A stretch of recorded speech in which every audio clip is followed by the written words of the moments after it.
Assalamualaikum warahmatullahi wabarakatuh, and very good evening to all brothers, sisters, and the older respected. And I hope everyone have a great day ahead. And thank you to our special guest, Madam Hidayatul Aziani binti Adnan, for joining our forum presentation today. I, Nur Amshabi binti Nabil, will conduct this forum presentation as moderator. Today, we are from Group 7 who would like to grab this opportunity to present a forum presentation about the real case that relate to criminal justice system components that happen in Malaysia. Before we start our forum presentation, I would like to let our panelists to introduce themselves. Hi, I'm Sheila. I'm panel 1. I'm Yuvanesh, son of Ramesh. I'm panel 2. I'm Ezra and Lawrence, panel 3. Hi, I am Muhammad Azman bin Muhammad Sultan. I am panel 4. Hi, I am Yalini, daughter of Kadesan. I'm panel 5. The story that shivered even the hardest bitten man in the dark depth of Malaysia, where display a gloom blend together. These are the chilling case of Gang 08, a saga of blood-soaked street, shattered dreams, and unrelenting quest of dominance. Back then, merely mentioning of a child name would send towns into a state of terror, with mothers clinging to their kids and dads blurting prayers for safety. Gang 08, headed by a deadly Bentong Kali, governed with an iron grip and left a path of destruction that undermined the history of the country. Bentong Kali was a Malaysian Tamil gangster whose existence was terrified many in 1990. Bentong Kali was not like other lawbreakers. His horrific rules was marked by cause of fear and havoc that switched the nation everlasting, and the left an unforgiving legacy that being felt for years after his death. And now I would like to start with the question and answering session. Hello, Miss Sila, daughter of Subramaniam. How are you? Hello, Misha. I'm very good. I would like to ask you two questions. Miss Sila, can you tell me who is Bentong Kali? Can Misha, no problem. During the later part of the century, Malaysian criminal and gangster Bentong Kari came to the notice of the country. He claimed Kuala Lumpur, the nation capital, and was connected to 17 separate murders. He also gained notified when he defeated the authorized detention of him.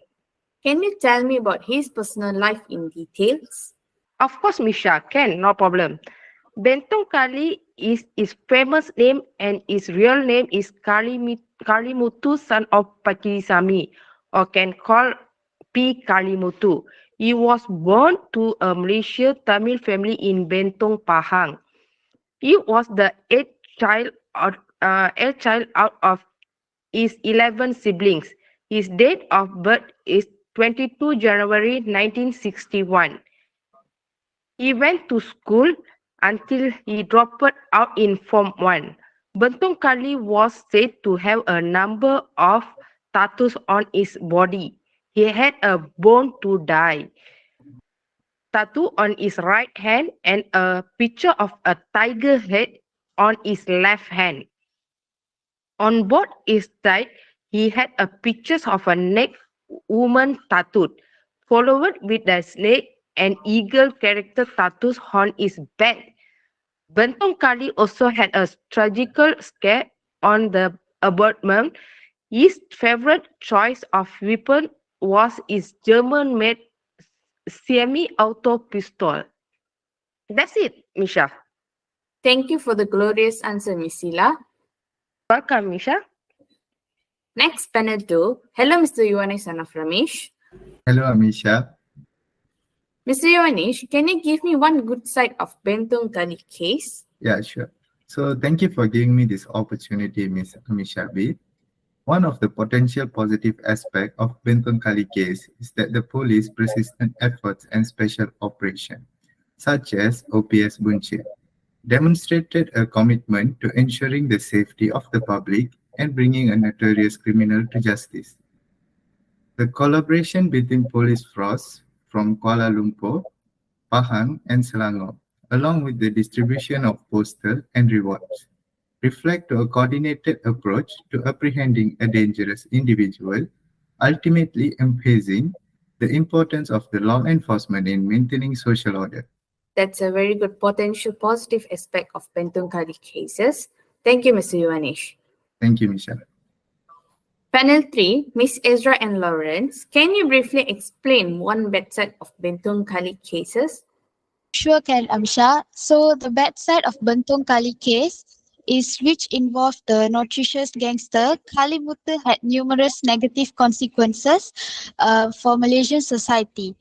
Loss of innocent lives, Kali Muthu reign of terror claimed that lives of at least 17 individuals, so many of whom were innocent bystanders caught in the crossfire of gang wars or targeted for personal vendettas. This disregard for human life distilled fear and insecurity in the public, eroding their sense of safety and trust in law enforcement. Escalation of gang violence. Kalimutu's gang, known as Gang 04, engaged in ruthless turf wars with other criminal organizations. This led to a surge in violent crimes like shootings, bombings, and public assaults, further destabilizing communities and traumatizing residents. Corruption within the police force investigation into Kalimutu's activities revealed troubling links between some police officers and criminal gangs. So this exposed vulnerabilities within the system, raising concern about compromised investigation and potential protection for criminals.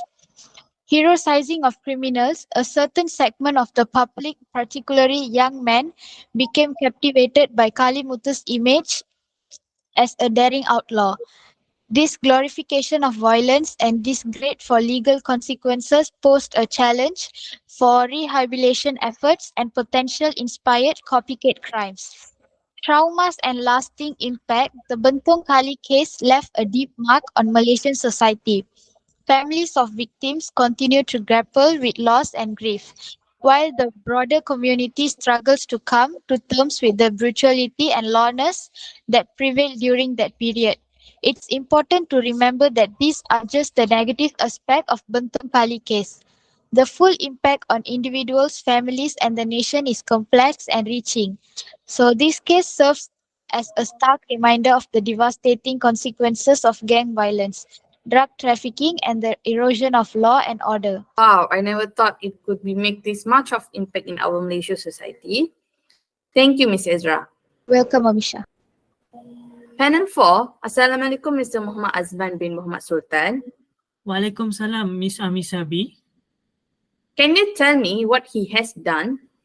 Okay, P. Kalimutu, also known as Bentong Kali, was a notorious criminal in Malaysia who was known for the wicked mind of discredit of the law. He was the most wanted criminal in the earlier 90s.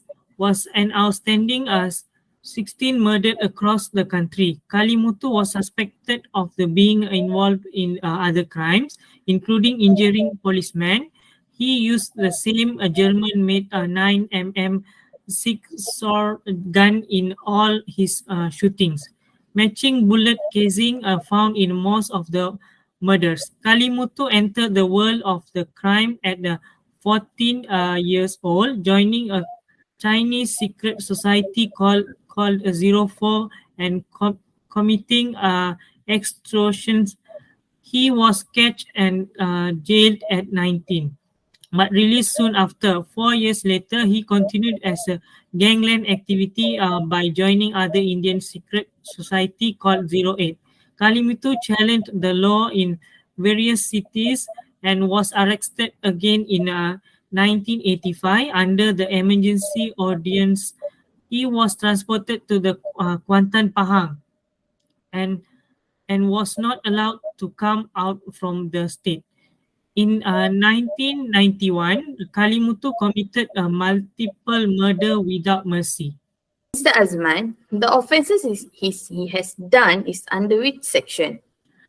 Drug trafficking was the prevalent activity within the Gang 04 group, and Bentong Kali faced arrest once again in April 1980 under the Dangerous Drug Act 1952. And under Section 302 of the Penal Code, sentenced the person found guilty of a crime to either death or life imprisonment or whipping. Thank you, Mr. Azman. Welcome, Isha. Panel to Mr. Yuanish. Can I know what the sentence for Bentong Kali is? That a death, life imprisonment, or whipping? Can you tell me? Yes, Miss Abishabi. The punishment for P. Kalimutu, also known as Bentong Kali, would depend on the legal proceedings and charges brought against him.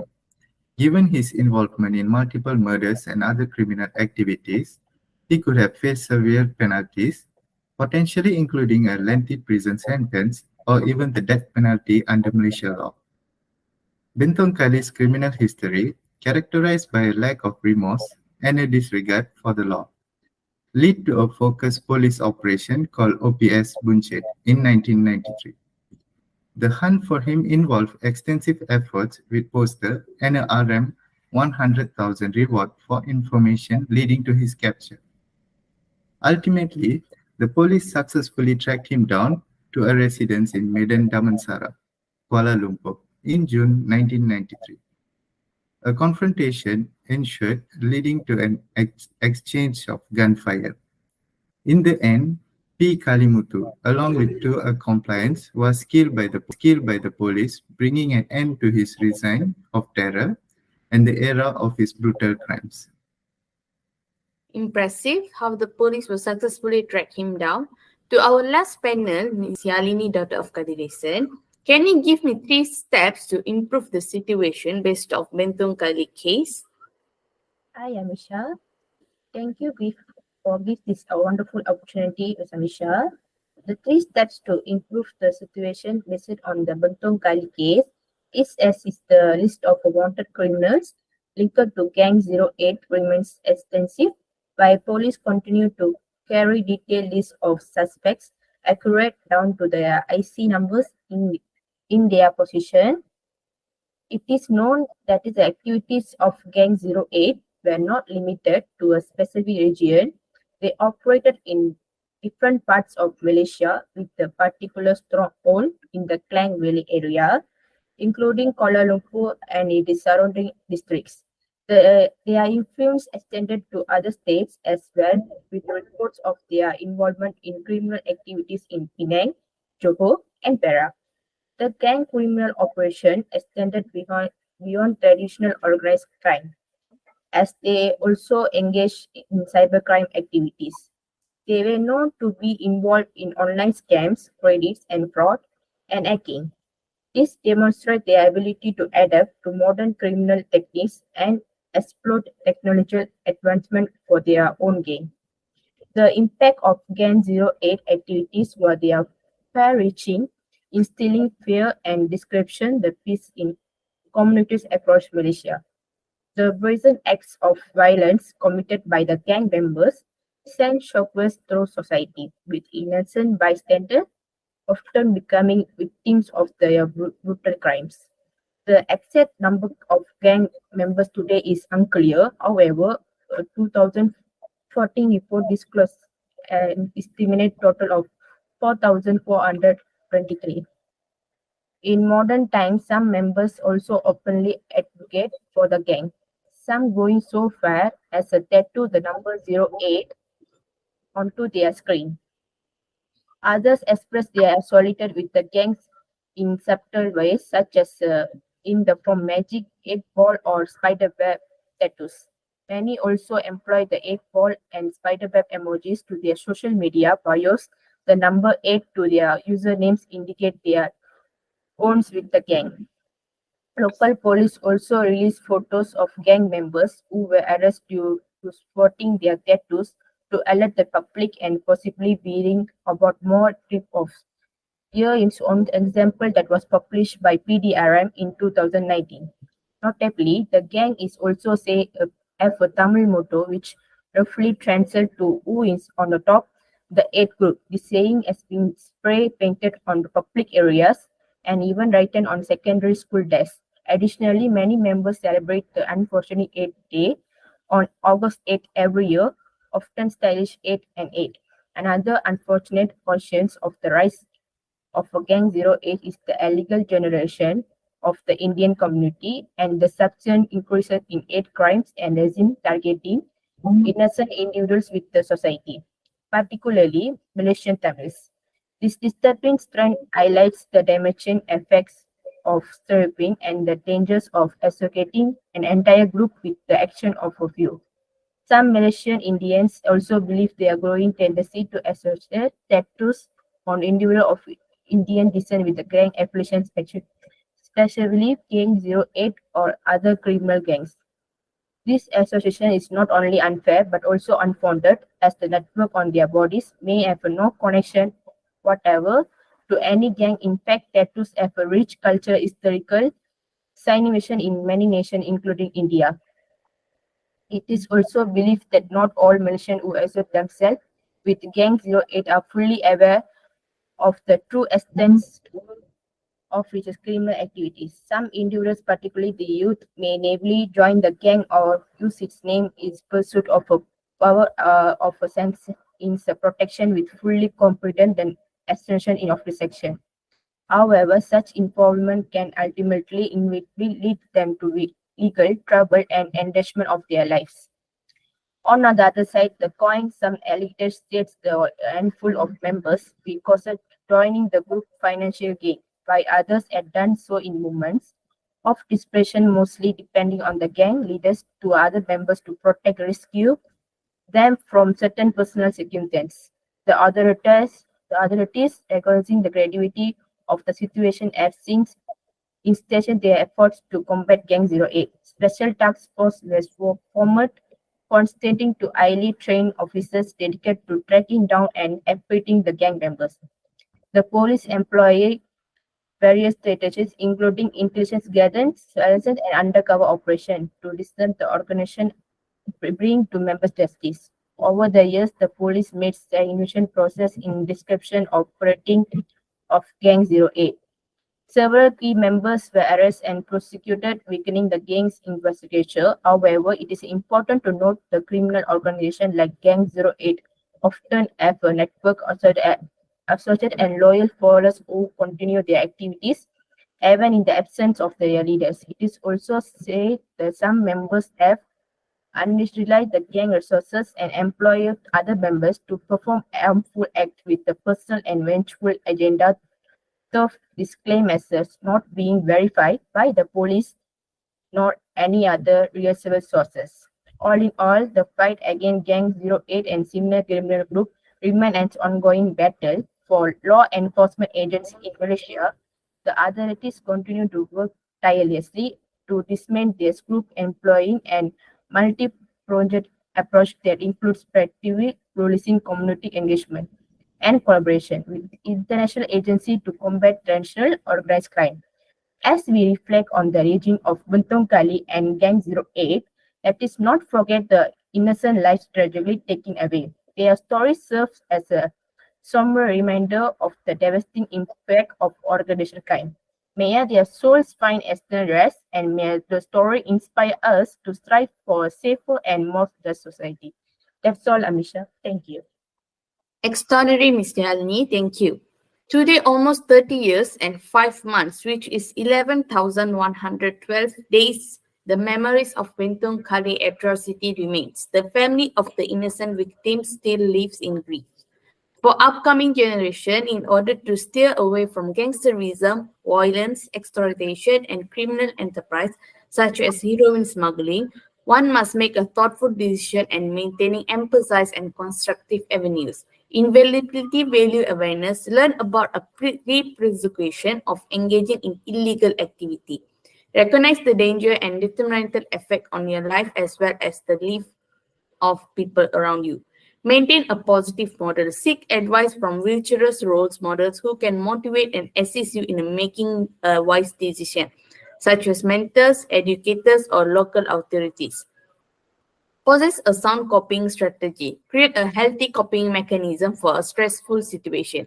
Take a part in constructively regulatory activities such as art, athletics, or medication. Keep in mind that our decision now affect you tomorrow. You can avoid gangsterism, violence, exploitation, and criminal activities that lead a responsible and rewarding lifestyle through committing by beneficial ideas, getting guidance, and making investment in your future. Thank you, Miss.